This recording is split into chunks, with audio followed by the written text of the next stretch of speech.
Hello dear friends, आज का हमारा टॉपिक है परसेंटेज, प्रतिशत, जिसको हम हिंदी में बोलते हैं और डेली लाइफ में बहुत ही इंपॉर्टेंट टॉपिक है।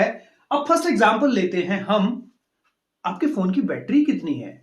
आप बोलेंगे सर 50%, 20%, 60%। क्या है? प्रतिशत है। आप स्कूल कॉलेज जहां भी पढ़ते हैं, एंड में रिजल्ट पूछा जाता है, बेटा कितने परसेंट आए, कितने प्रतिशत अंक लेकर आए हो? आप बोलते हैं 70, 71, 90। आजकल तो 100% भी लाते हैं बच्चे। ठीक है, तो मेरे सर 100% आए हैं। तो यही कंसेप्ट है, हम इसका बेसिक्स कुछ समझते हैं, फिर शॉर्ट ट्रिक्स भी सीखेंगे। अब देखिए, प्रतिशत होता क्या है? प्रतिशत मतलब, प्रति का मतलब हुआ प्रत्येक और शत का हुआ 100। इसका बेस रहेगा 100। यही आप परसेंटेज से भी मान लेते हैं। पर सेंटेज, सेंचुरी आप क्रिकेट की देखते हैं, सेंटेज में यहां 100 है। ठीक है, तो अब जानते हैं हम कुछ एग्जांपल्स के थ्रू कि हम परसेंटेज निकालेंगे कैसे। देखिए, सिंपल एग्जांपल लेते हैं। आप बोलते हैं सर मेरे 90% मार्क्स आए हैं। अब 90% मार्क्स आए हैं, अच्छी बात है। अब देखिए, लिखेंगे कैसे? ये आपने अपने टीचर को भी लिखते हुए देखा होगा कि 90 बटा 100 लिखते हैं। ठीक है, उसी तरह से अगर किसी के 40% आए हैं तो 40 बटा 100। अगर 55% आए हैं तो 55 बटा 100। आई थिंक आप में से कोई भी ये वाला नहीं होगा, है ना, जिसके कभी 0% आए हो, है ना। तो 0% मतलब 100 में से आपके मार्क्स आए हैं 0। अब देखिए, ये है सिंपल कंसेप्ट। अब हम थोड़ा सा इसको आगे बढ़ते हैं। अब देखिए, 90% को क्या हम दशमलव के रूप में लिख पाएंगे? अब आपने इससे पहले डेसिमल नंबर्स में पढ़ा है कि 90 डिवाइडेड बाय 100 क्या होता है। अगर नीचे ये 100 हो तो डेसिमल क्या आ जाता है? 2 अंक पहले आ जाता है, मतलब यहां डेसिमल लग जाएगा। ठीक है, अब अगर यहां पे हम देखें, यहां पे भी 100 है तो यहां पे भी डेसिमल 2 अंक पहले लग जाएगा। ठीक है, और 55 में भी डेसिमल 2 अंक पहले लग जाएगा। ठीक है, अब 0 में डेसिमल कहां लगेगा? 0 तो 0 ही है। ठीक है, तो 0 में डेसिमल आगे लगाएं पीछे लगाएं, कोई डिफरेंस नहीं क्रिएट होता है, तो हम 0 को एज इट इज 0 लिख लेते हैं। ठीक है, अब देखिए, अगर ये तो है हमारे पास जो नंबर थे वो डबल डिजिट में थे। अगर कोई बहुत ही मेहनती छात्र हो और उसके 100 में से 9 आ जाए तो हम कैसे लिखेंगे? ठीक है, आपने लिख दिया 9% आए, है ना। ठीक है, अब इस फ्रैक्शन को अगर हमने दशमलव के रूप में लिखना है तो देखिए क्या है, 9 है, नीचे 100 है, तो देखिए दशमलव कितने अंक पहले आएगा? अब मैथमेटिक्स तो कहता है, कंसेप्ट ये कहता है कि 2 अंक पहले आएगा, ऊपर तो एक ही अंक है। तो अब आप क्या करेंगे? 9 से पहले एक 0 लगाएंगे और उससे पहले आपका दशमलव आएगा। ठीक है, अब इसको एक और एग्जांपल से समझ लेते हैं। अगर 7 बटा 100 है तो क्या आएगा? 7, एक 0 पहले लग जाएगी और दशमलव उससे पहले लग जाएगा। ठीक है, तो आप इस कंसेप्ट को ध्यान रखें। अब हम बढ़ते हैं नेक्स्ट कंसेप्ट की तरफ।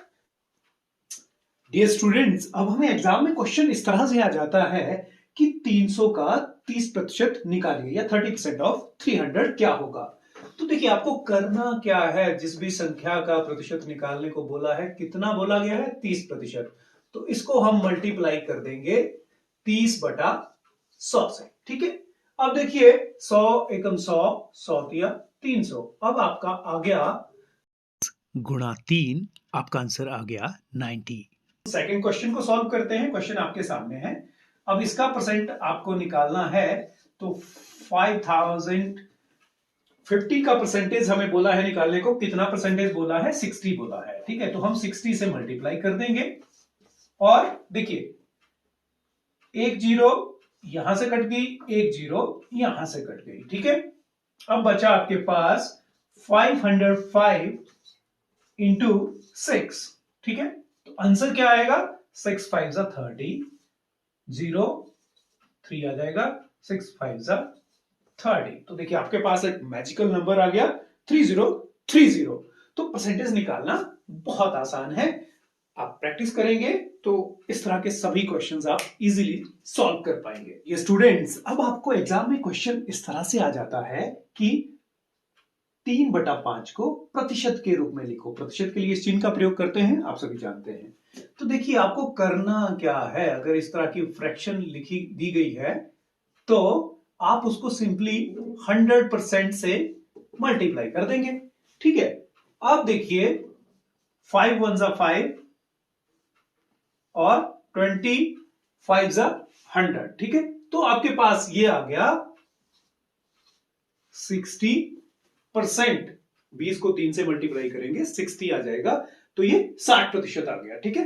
तो कोई भी अगर आपको इस तरह की फ्रैक्शन आती है उसको प्रतिशत के रूप में लिखना है तो आप इस तरह से करेंगे, ठीक है। अब हम नेक्स्ट क्वेश्चन में देखते हैं, रोहन को 500 में से 480 अंक प्राप्त हुए, अंकों का प्रतिशत ज्ञात करिए। अब देखिए ध्यान क्या रखना है, 480 अंक मिले किसमें से, 500 में से। तो 480 आएगा ऊपर और 500 आएगा नीचे, बाकी उसके बाद सेम यही रहेगा, हम 100% से उसको मल्टीप्लाई कर देंगे, ठीक है। तो अब देखिए ये आ गया, 2 जीरो से 2 जीरो कट गई और ये बचा 480 divided by 5% as it is रह गया आपका, ठीक है। तो अब देखिए 4 9 जा 45, उसके बाद बच गया 3, 48 माइनस 45 3, 30 बन गया, 5 6 जा, ठीक है। तो इस तरह से आपको अगर कोई भी क्वेश्चन आता है तो आप उसको इस तरह से सॉल्व करेंगे, ओके डियर स्टूडेंट्स। अब एग्जाम में क्वेश्चन आपको कुछ इस तरह से आ जाता है, एक बस में 80% पुरुष थे, 15% स्त्रियां थी और शेष यात्री बच्चे थे, बच्चों का प्रतिशत बताइए। अब देखिए आपको पता है कि परसेंटेज कितना होता है, बेस क्या है परसेंटेज का, 100। अब देखिए पुरुष हैं 80% और 15% स्त्रियां हैं, ठीक है। तो 80 और 15 हो गया 95, ठीक है। अब 100 के लिए कितना बचा, 100 के लिए हम इसमें कितना ऐड करेंगे, 5 ऐड करेंगे, तो मतलब बच्चों का प्रतिशत क्या है, 5 है। तो अब डायरेक्टली आंसर पे हिट कर सकते हैं, कोई आपको कैलकुलेशन करने की जरूरत नहीं है। अब देखिए एक सेकंड क्वेश्चन देख लेते हैं, 30 विद्यार्थियों की कक्षा में, एक क्लास में 30 स्टूडेंट्स हैं और उसमें क्या है 40% लड़के हैं, लड़कियों का प्रतिशत ज्ञात करिए। अब देखिए अगर आपको कहा जाता है कि लड़कियों का प्रतिशत ज्ञात करिए तो 40% लड़के हैं, तो लड़कियों का प्रतिशत आप डायरेक्टली बोल सकते हैं कि 60% आएगा। बच्चों अब इसी क्वेश्चन को दूसरी तरह से समझ लेते हैं। आपको बोला जाता है कि कक्षा में 30 विद्यार्थी हैं, 40% लड़के हैं, लड़कियों की संख्या बताइए, तब हम इसको कैसे करेंगे। अब देखिए आपने सीखा है कि 30 का 40% कितना होता है, 30 का 40% हम निकालेंगे, क्या आएगा, 1 0 1 0 कट गया और मतलब 12 हैं लड़के, ठीक है। लड़के हमने निकाल लिया, कितना है 30 का 40% है। अब देखिए लड़के निकल गए, अब टोटल है 30 और उसमें से लड़कों की संख्या आप माइनस कर देंगे तो लड़कियां बच जाएंगी, आपका आंसर आ जाएगा 18, ठीक है। तो बहुत सिंपल है, आप कंसेप्ट को समझिए। अब देखिए आपके सामने कुछ संख्याएं ली गई हैं, अब हम उसका परसेंटेज कैसे निकालेंगे ये हम देखते हैं, ठीक है। 100 का सभी को आई थिंक क्लियर होगा, मैं एक एग्जांपल के लिए ले रहा हूं। 100 का 10% 10 ही होगा, 20% 20 ही होगा, 30% 30 ही होगा, 40% 40 ही होगा और 50% 50 ही होगा, 25% बोलेंगे तो 25 होगा, 5% बोलेंगे तो 5 होगा, ठीक है। अब हमें यहां से देखना है कि क्या रिलेशन है। देखिए 10% अगर आपने निकाल लिया, अब 10% क्या होगा, 10वां हिस्सा होगा, ठीक है। उसको 10 से डिवाइड करेंगे, आप मेंटली भी कर सकते हैं इतना, ठीक है। तो अगर हमें 20% निकालना है, उसको 10% को हम 2 से मल्टीप्लाई कर देंगे। अगर 30% निकालना है तो 3 से मल्टीप्लाई कर देंगे, 40% निकालना है तो 4 से मल्टीप्लाई कर देंगे, 50% निकालना है तो 5 से मल्टीप्लाई कर देंगे। ठीक है, अब अगर देखिए 25% निकालना है, 50% क्या होगा, वैसे भी इसका आधा होगा, तो आप डायरेक्टली उसको 2 से डिवाइड करेंगे तब भी आपका 50% आ जाएगा। अब बात है 25% आप कैसे निकालेंगे। ठीक है, तो 25%, 50% आप उसका आधा करेंगे तो 50 हो जाएगा, फोर्थ पार्ट करेंगे, इसको 4 से डिवाइड करेंगे तब भी आपका 25 आ जाएगा। अब देखिए, देखते हैं नेक्स्ट एग्जांपल से। ठीक है, अब 500 का 10% क्या होगा, इसको 10 से मल्टीप्लाई किया 50 आ गया। 20% क्या होगा, 50 को जो है 2 से मल्टीप्लाई किया 100 हो जाएगा, 3 से मल्टीप्लाई करेंगे 150 हो जाएगा, 4 से मल्टीप्लाई करेंगे मतलब 40% निकालने के लिए आपने जो 10% निकाला है उसको 4 से मल्टीप्लाई करेंगे तो आपके पास 200 आ जाएगा। ठीक है, 5 से मल्टीप्लाई करेंगे तो 250 आ जाएगा। ठीक है, और अगर हम इसको डायरेक्टली 2 से डिवाइड भी कर देते हैं तो भी हमारा 250 आ जाएगा। अब देखिए 50 आपने डायरेक्टली निकाल लिया, और अगर आपको 25% निकालना है तो देखिए एक बार आधा करिए, दूसरी बार आधा करेंगे तो आपका 25% निकल जाएगा इजीली।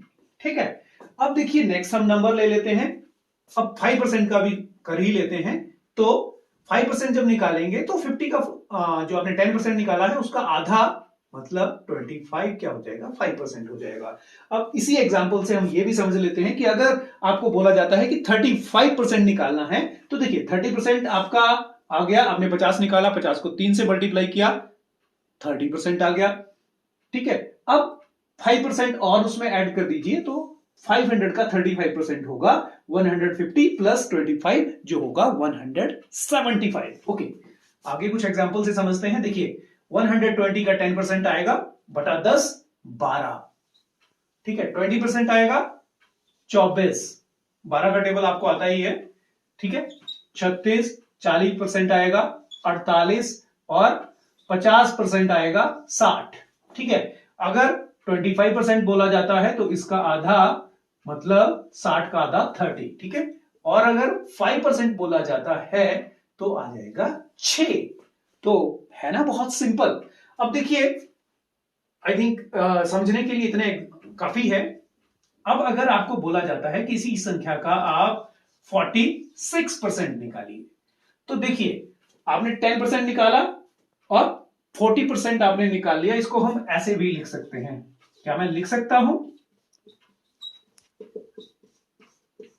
ठीक है, 40 जमा 5 जमा 1 40 हो गया। ठीक है, अब देखिए 40% आपने निकाला दिमाग में, 10% है आपको पता, तो 12 चौके 48 आपका आ गया 40%। अब 5% 10% का आधा 6 आ गया। अब 1% कैसे निकलेगा, 10% को फिर 10 से डिवाइड कर देंगे, आपका 1% आ जाएगा जो आएगा 1.2। अब देखिए 48 प्लस 6 54 प्लस 55.2। तो इज इट वेरी सिंपल। अगर आपको ये टेक्निक पसंद आई हो तो कमेंट में जरूर लिखें। तो आज के लिए हमारा ये concept. Thanks for watching, keep learning, keep growing.